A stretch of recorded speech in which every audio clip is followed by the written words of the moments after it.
ಮನಸ್ಸು ಹೇಳ್ತಕ್ಕಂಥದ್ದು ಹರಿತಕ್ಕಂತಹ ನೀರಿನ ಥರ. ಇನ್ನು ದೇಹ ಹೇಳ್ತಕ್ಕಂಥದ್ದು ಕಲ್ಲಿನ ಥರ.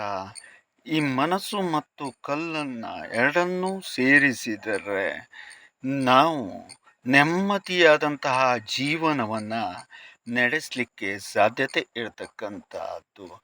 ಹಾಗಾಗಿ ಮನಸ್ಸು ಮತ್ತು ದೇಹ ಎರಡನ್ನೂ ಕೂಡ ಏಕಾಗ್ರಚಿತ್ತವಾಗಿ ತೆಗೆದುಕೊಂಡು ಹೋಗುವಂತಹ ಶಕ್ತಿ ಇರತಕ್ಕಂಥದ್ದು ಕೇವಲ ದೈವಿಕವಾದಂತಹ ಶಕ್ತಿಗೆ ಮಾತ್ರ. ಅದೇ ದರ್ಭ ಚಿಕಿತ್ಸೆಯಲ್ಲಿ ಇದು ಸಾಧ್ಯವಾಗತಕ್ಕಂಥದ್ದು.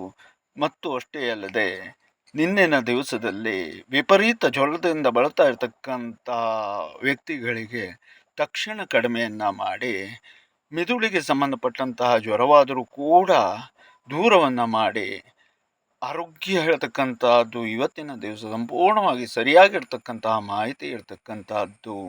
ಇದಕ್ಕೆ ಕಾರಣ ನಮ್ಮಲ್ಲಿ ಇರತಕ್ಕಂತಹ ದೈವಿಕವಾದಂತಹ ಶಕ್ತಿ.